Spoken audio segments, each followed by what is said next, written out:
నమస్కారం, welcome to weekend business update. నేను VSR మూర్తి. So ప్రతి వారంలాగే ఈ వారం కూడా వీకెండ్ బిజినెస్ అప్డేట్తో మీ ముందుకు వచ్చేసాం. మరి యుద్ధ భయం ఇంకా వెంటాడుతూనే ఉంది. మరి ఏంటి, ఎప్పుడు ఈ యుద్ధం ఎండ్ అవుతుంది, అసలు ఈ యుద్ధం పరిస్థితి ఏంటి? రకరకాల వ్యూహాలతో వెళ్తున్నారు. అంటే ఆర్థిక మూలాలే కాదేంటంటే అక్కడ ఉండే ఏంటంటే ఇన్ఫ్రాస్ట్రక్చర్ని, అలాగే ఏంటంటే ఆయిల్ని, అట్లా అన్నిటిని కూడా ఏంటంటే వాళ్ళు అటాక్ చేస్తూ. సో ఇది ఒక ఓన్లీ ఆ ఇరు దేశాల మధ్యనే కాకుండా ప్రపంచం మొత్తం కూడా ఆర్థిక వ్యవస్థ కుదేలైపోయేలా చేస్తున్న ఈ యుద్ధం ఎప్పుడు ఎండ్ అవుతుంది, అసలు ఏంటి, మరి దీని పరిస్థితి ఏంటి? మరి ఈ ఇరాన్ ఇజ్రాయెల్ యుద్ధం ఎఫెక్ట్ ఎలా ఉంది, లాస్ట్ వీక్ ఎలా ఉంది, అలాగే అంటే వచ్చే వారం ఎలా ఉండబోతోంది, దానివల్ల స్టాక్ మార్కెట్ లెవెల్స్ ఎట్లా ఉండబోతున్నాయి, అలాగే ఏంటంటే మిగిలిన రంగాలు కూడా ఎట్లా ఉండాలి, ఎట్లా చూడాలి, ఏంటి మరి ఎన్నాళ్ళు ఈ అనిశ్చితి, ఇవన్నీ కూడా తెలుసుకునేందుకు మనం ఈరోజు ఈ వీకెండ్ బిజినెస్ అప్డేట్లో మనము ప్రభు గారు ఇన్వైట్ చేద్దాం. Sir good morning. నమస్తే అండి ప్రభు గారు. నమస్తే అండి మూర్తి గారు. Yes sir, welcome to the programme sir. Thank you for calling. Yes sir. Prabhu గారు, ఏంటి సార్ ఈ యుద్ధం ఎఫెక్ట్ ఇలా అనన్యంగా కొనసాగుతూనే ఉంది, ఇలా ఇబ్బందులు వస్తూనే ఉన్నాయి, అది ఏం జరుగుతోంది ఏంటి సార్? లాస్ట్ వీక్ ఎలా ఉంది సార్? లాస్ట్ వీక్ అంటే అది కొంచెం ఎస్కలేట్ అవ్వలేదు, డిఎస్కలేట్ అవుతుంది, పర్లేదు వెనక్కి వస్తున్నారు అనుకున్నప్పుడు ఒక 3 days కంటిన్యూస్ గా అప్ అయింది సార్. ఫస్ట్ డే అయితే మండే అయితే 258 పాయింట్స్, మంగళవారం 172 పాయింట్స్, బుధవారం 196 పాయింట్స్. ఈ మూడు కలిపి ఎప్పుడైతే ఎస్కలేషన్ అయిందో ఆ రోజు 800 పాయింట్లు పడింది ఒక్కసారిగా. మొత్తం 3 రోజులు వచ్చింది, తుడిచిపెట్టిపోయింది. మళ్ళీ ఫ్రైడే ఒక 112 పాయింట్లు పెరిగింది. అంటే టోటల్ గా ఈ వారం చూస్తే ఎక్కడ వేసిన గొంగలు అక్కడే ఉంది. 38 పాయింట్స్ మైనస్ లో ఉంది. Bank Nifty 330 points minus, Sensex 31 points minus. అంటే ఫ్లాట్ అనుకోవచ్చు ఈ వారం. అంటే వాలటాలిటీ మటుకు విపరీతంగా ఉంది.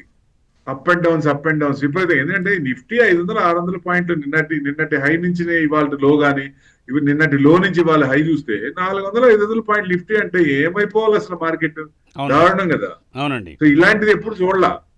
కేవలం ట్రంప్ పుణ్యమా అని మా మార్కెట్ వాలటాలిటీ ఇండెక్స్ బాగా పరిగెడుతోంది. 22 పాయింట్ చేంజ్ వచ్చేసింది వాలటాలిటీ ఇండెక్స్.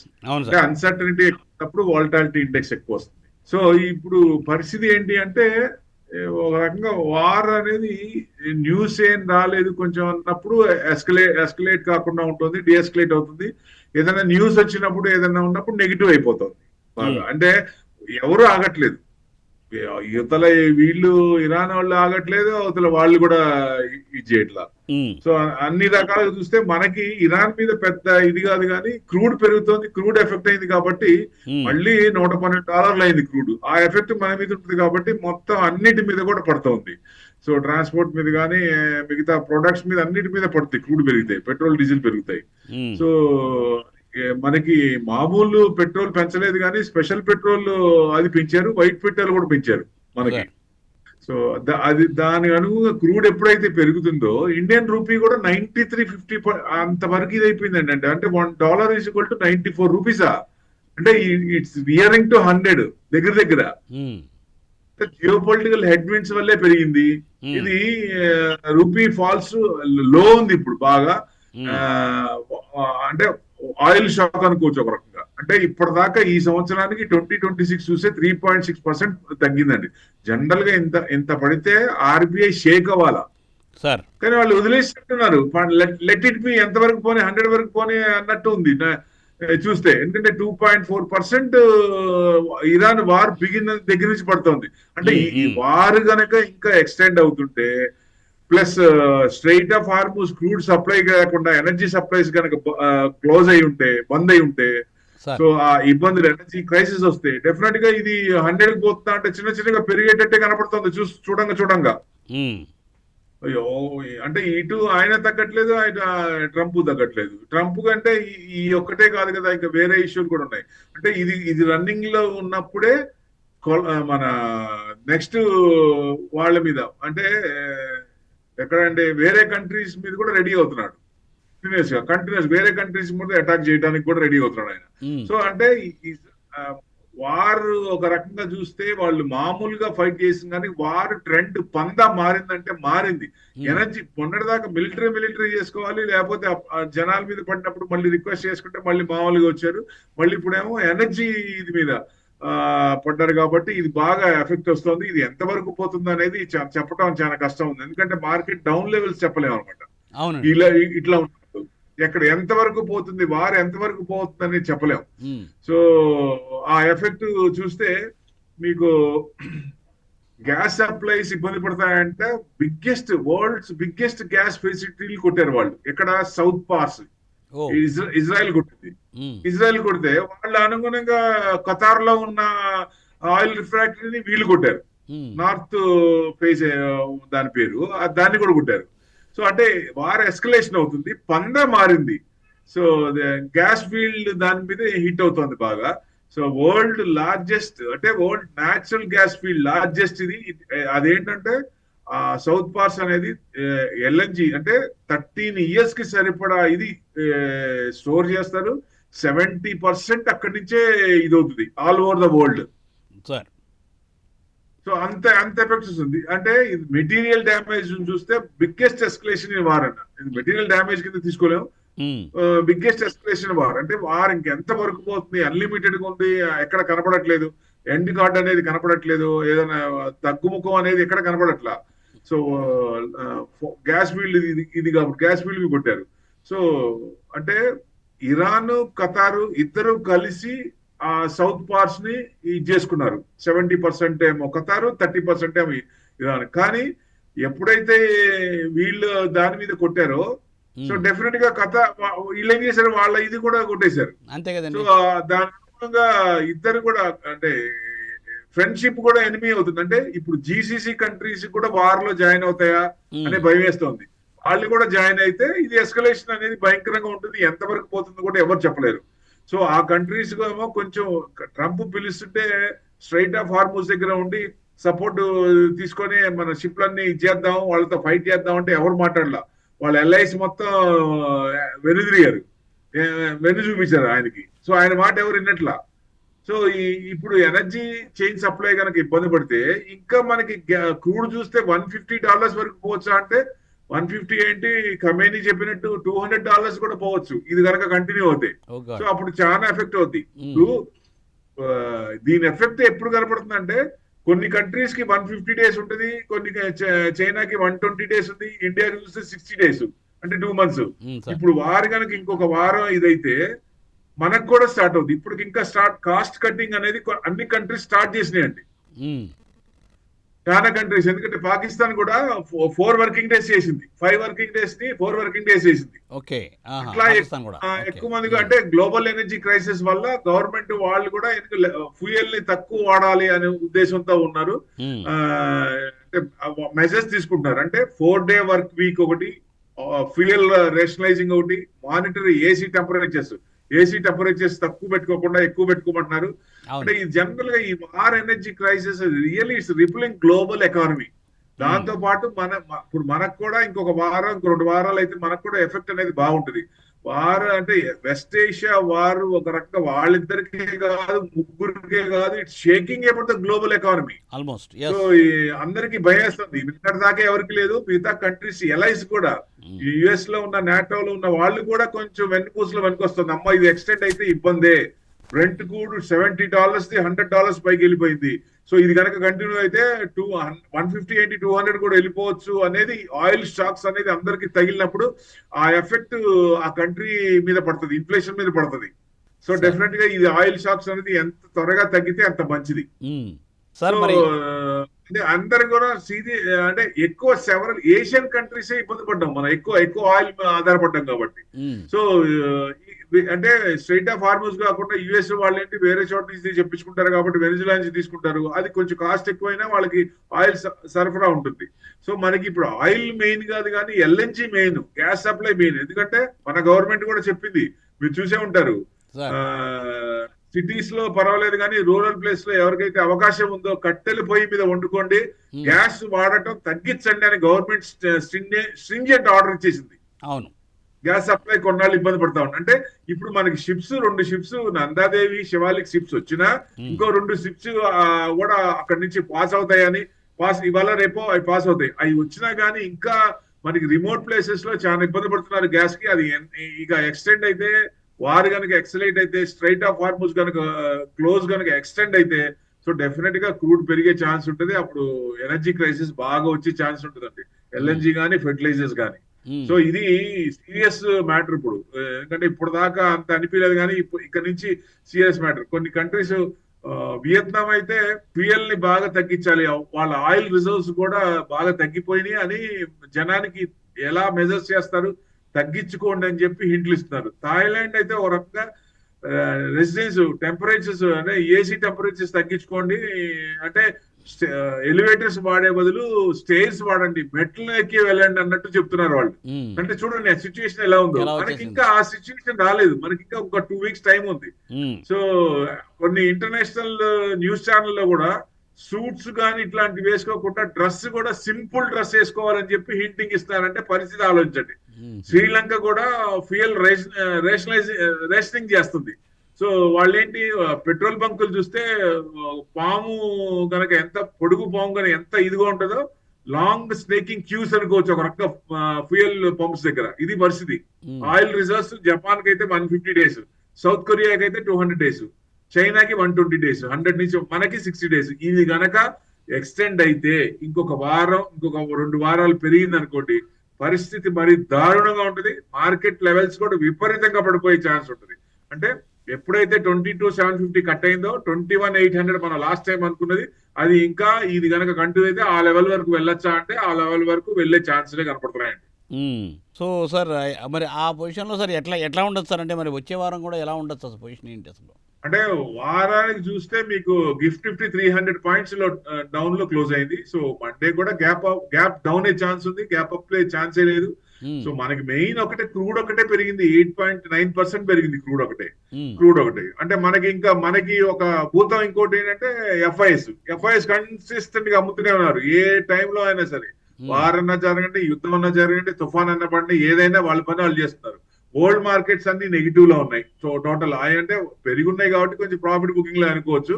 మనది అందరికంటే మన మార్కెట్ ఎక్కువ పడింది, 13.5% నిఫ్టీ పడితే దాదాపుగా నియర్ బై 14%, 14.5% బ్యాంక్ నిఫ్టీ పడింది. ఇంకా ఆలోచించండి మరి మన పరిస్థితి. అంటే వాళ్ళు పడిన దానికంటే మనం ఎక్కువ పడ్డాం.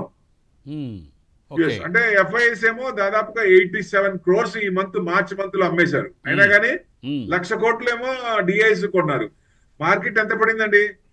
ఇంత 1,00,000 పెట్టి 1,00,000 కోట్లకు వీళ్ళేమో 87 crores అమ్మితే, మ్మ్. వీళ్ళేమో 1,00,000 కోట్లు అంటే మార్కెట్ ఏమో 2,000 points పడింది నిఫ్టీ హై నుంచి, 26,300 నుంచి. ఎందుకు అంటే వాళ్ళేమో లార్జ్ క్యాప్స్ అమ్ముతా ఉన్నారు, వీళ్ళేమో స్మాల్ అండ్ మిడ్ క్యాప్ కొంటున్నారు. కొంచెం ఒక పార్ట్ 10 to 20% లార్జ్ క్యాప్ కొంటున్నారు. అందుకని ఎక్కువ కొంచెం పడింది, కొంచెం రికవర్ అవుతుంది అంతే. 2,000 points పడిందండి ఇప్పుడు నిఫ్టీ ఇప్పటిదాకా. అంటే 13.5% పడింది హై నుంచి. అలా చూసుకుంటే నిఫ్టీ వచ్చేసి 23,114 దగ్గర క్లోజ్ అయింది ఓకే. నిన్న ఫ్రైడే. మ్మ్. సో పై సైడ్ ఇంకా మన అప్పర్ సైడ్ మనం ఇంకా చూసే ఇది లేదు. వార్ ఎప్పుడన్నా ఆగింది, స్ట్రైట్ ఆఫ్ హార్మూజ్ ఓపెన్ అయింది అనుకుంటే తప్ప మ్మ్. మామూలుగా ఇప్పట్లో ఆగేది అక్కడ కనపడలేదు. డౌన్ సైడ్ లెవెల్స్ ఏ ఉన్నాయి. 22,950 కనుక 950, 900 అనుకోండి, 900 కట్ అయితే ఇంకా కొంచెం కిందకు వచ్చే ఛాన్సులు ఉన్నాయి. ఆ లెవెల్ 22,700 కట్ అయిందంటే జనరల్ గా 21,800 దాకా రావచ్చా అంటే డౌన్ సైడ్ లెవెల్స్ ఎక్కువ కనపడుతున్నాయి. మ్మ్. అప్పర్ సైడ్ లేదు, కనపడట్లేదండి. నిఫ్టీ పరిస్థితి ఇది. అంటే గిఫ్ట్ నిఫ్టీ రేపు మండే మార్నింగ్ ఏదైనా ఓపెన్ అయినప్పుడు ఏదైనా కొంచెం ఏదైనా కవర్ అయినా ఒక 100-150 points మైనస్ లో క్లోజ్ అవ్వచ్చు. మనది కూడా గ్యాప్ అప్ 100+ points, మనది గ్యాప్ డౌన్ 100 points అవ్వచ్చు మండే. ఓకే. ఈ లోపల ఏదన్నా ట్రంప్ కు బుద్ధి బుర్ర ఆలోచించుకొని, సో నేను ఇట్లా కాదు, నేను చేసేది రాంగ్ అనుకొని ఏదన్నా ఆయన వెనక్కి తీసుకుంటే మిరాకిల్ నిఫ్టీ చేస్తే. 500 points పెరుగుద్దా అంటే 500 points కూడా పెరిగే ఛాన్స్ ఉంటే ఇప్పుడు ఆ హోప్స్ ఏం కనపట్లేదండి. మ్మ్. ఇక డౌన్ సైడే ఉంది కానీ పై సైడ్ అసలు కనపట్ల. మ్మ్. సార్ మరి అది ఏంటి సార్ మరి పరిస్థితి. బ్యాంక్ బ్యాంక్ నిఫ్టీ ఏంటి సార్? వచ్చేసరికి మ్మ్. బ్యాంక్ నిఫ్టీ కంటే బ్యాంక్ నిఫ్టీ ఎక్కువ పడిందండి. మ్మ్.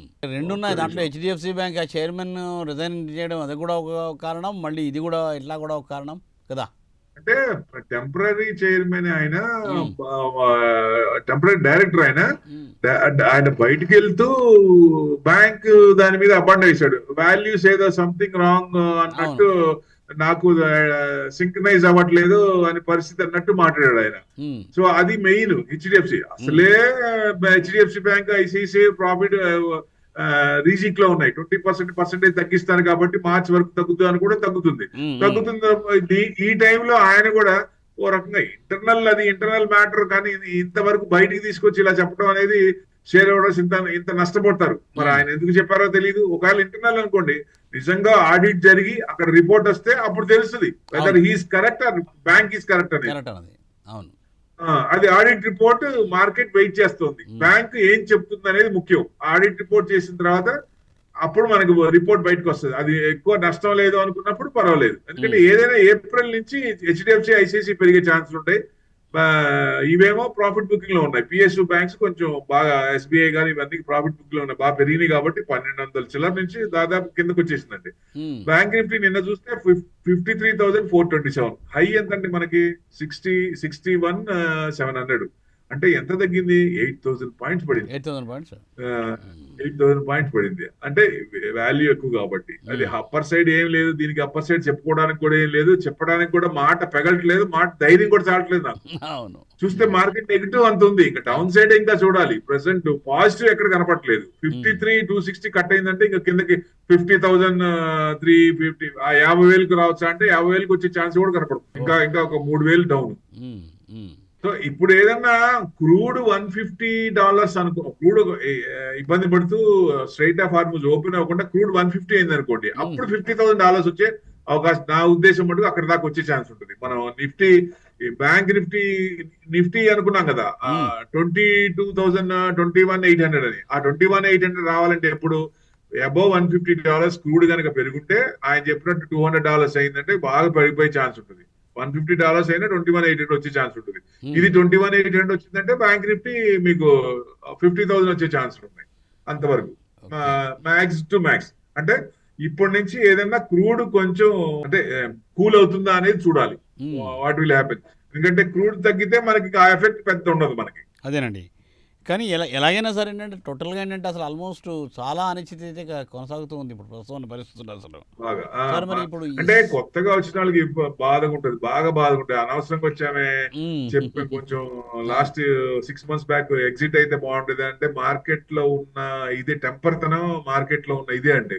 కానీ పెరిగేటప్పుడు అనిపిస్తుంది మామూలుగా ఇప్పుడు ఎట్లా తగ్గుతున్నప్పుడు ఎంత టెన్షన్ వస్తుందో, పెరిగేటప్పుడు కూడా అంత ఆనందం వస్తుంది. కానీ ఆ పెరిగే టైం దాకా వెయిట్ చేయాలి.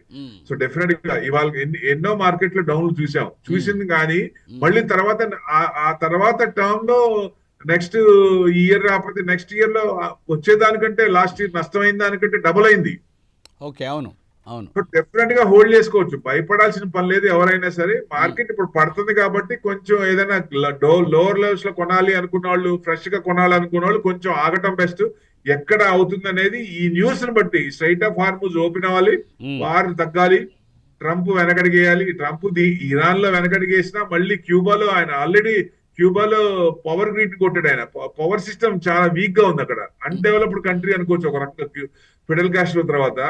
సో ఇప్పుడు వాళ్ళు ఏంటంటే ఆ కంట్రీని రీజిమ్ చేంజ్ చేయాలి, నెక్స్ట్ టార్గెట్ అది. తర్వాత అట్లా కంటిన్యూగా ఇప్పుడు ఒకటి కాదండి, 2 కాదు, ఆయన ఐడియాస్ ఇంకా ఉన్నాయండి. కొలంబియా అని ఇంకా ఒక 4-5 కంట్రీస్ ఉన్నాయి ఇంకా ఆయన చెప్పింది. సో అట్లా కంటిన్యూస్ గా చేస్తూనే ఉన్నాడు ఏదో ఒకటి. దీనివల్ల కూడా చాలా ఏంటంటే ఆల్రెడీ ఏంటంటే ఇదివరకు ఆర్టిఫిషియల్ ఇంటెలిజెన్స్ అట్లా వచ్చి మళ్ళీ ఐటీ రంగం ఇబ్బంది అయింది, మళ్ళీ ఇప్పుడు చూస్తే ఇట్లా ఉండింది. సో ఈ సందర్భంలో సార్ జనరల్గా సార్ సిల్వర్ గోల్డ్ ఎట్లా ఉంటుంది సార్? సిల్వర్ గోల్డ్ చాలా మంది తగ్గింది అని బాధపడుతున్నారు.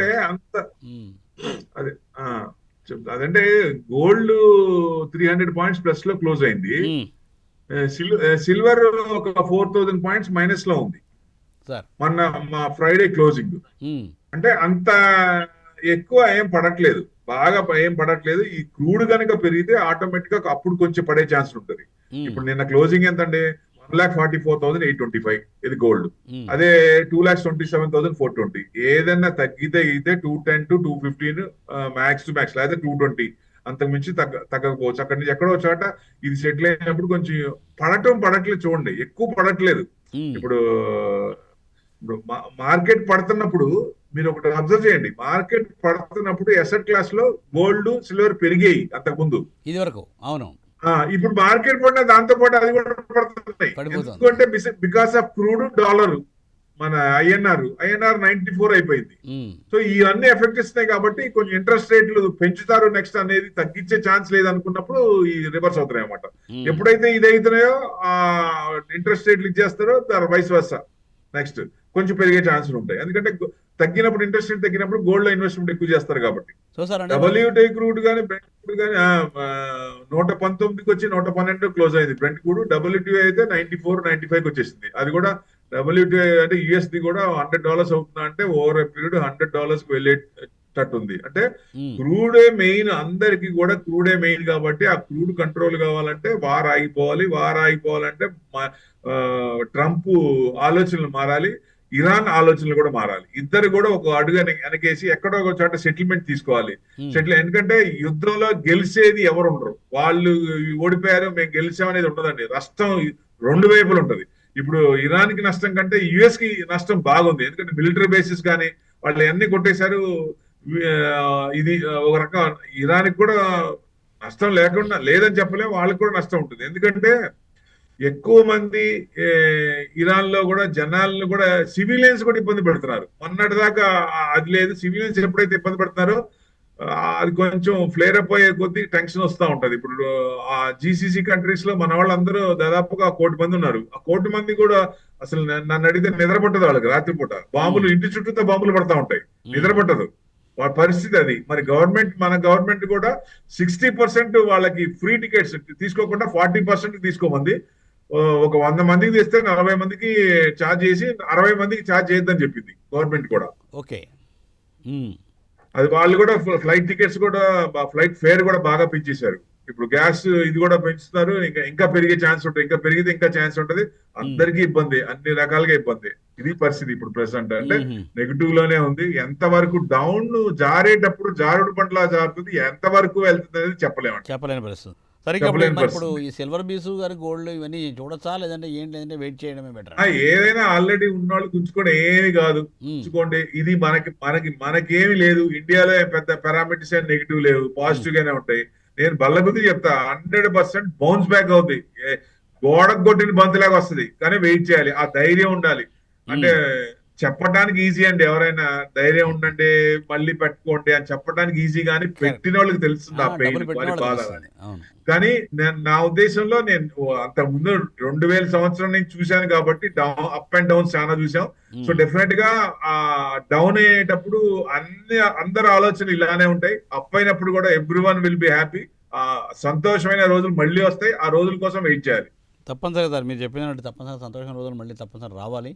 సో సార్ మరి ఏంటంటే మరి ఇప్పుడున్న పొజిషన్లో సార్ మరి ఏంటంటే ఇంకా ఇప్పుడు సరే ఓకే ఇలాగ మార్కెట్ ఇలా ఉంది కాబట్టి ఇమీడియట్గా వెయిట్ చేస్తున్నారు. సో సార్ మరి మ్యూచువల్ ఫండ్స్ అట్లాంటివి ఏమైనా చూస్తారా? ఇప్పుడు మీరు మోతీలాల్ ఓస్వాల్ మ్యూచువల్ ఫండ్ కానీ అంటే అలాంటివి ఏమైనా మిడ్ క్యాప్ కానీ అలాంటివి ఏమైనా చూసే అవకాశం ఉందా? అది బెటర్ అంటారా? ఏంటి మీ సలహా ఏంటి? అంటే ఇప్పుడు లంసమ్ అంటే మార్కెట్ పడేటప్పుడు పెట్టడం కంటే ఫ్రెష్ బయింగ్ అయితే కొంచెం ఆగటం బెస్ట్ అనేది. నాకు ఆ డిసిజన్ తెలిసిన తర్వాత అప్పుడు పెట్టుకోవచ్చు.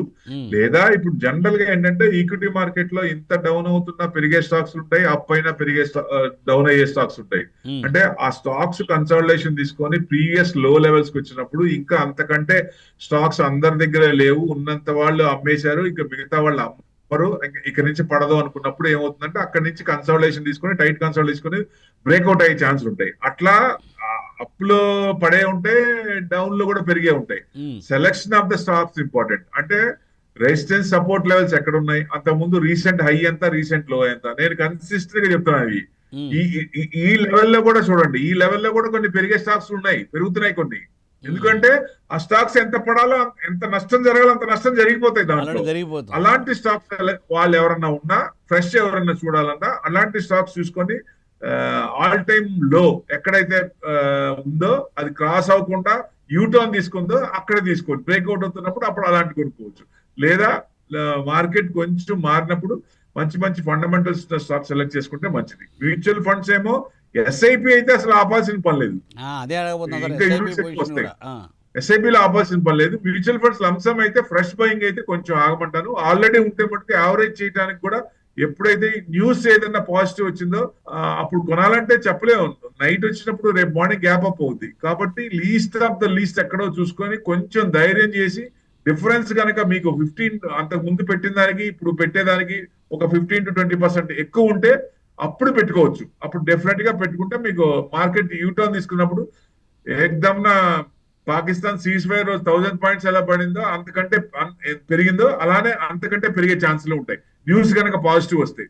ఎందుకంటే ఒక్కసారి అవ్వాలి, స్ట్రైట్ ఆఫ్ హార్మోన్స్ ఓపెన్ అవ్వాలి, సేమ్ డే సేమ్ టైం వారు కూడా ఆగిపోవాలి. ఇద్దరు మనసు మార్చుకొని ఇక చాలు అనుకుని వెనక్కి తిరగాలి.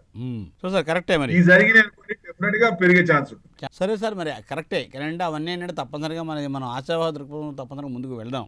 అయితే అలా కాదు, మరి అది జరిగితే వెల్ అండ్ గుడ్, జరగకపోతే కూడా జనరల్గా ఏ రంగాలు ఎట్లా ఉన్నాయని అబ్జర్వ్ చేసి జనరల్గా ఏంటంటే యావరేజ్ చేసుకోవచ్చా, ఏమైనా క్యాష్ రెడీగా పెట్టుకున్న వాళ్ళు ఇది మంచి అవకాశం కాబట్టి దాని మీద మీ సలహా సూచన ఏంటి?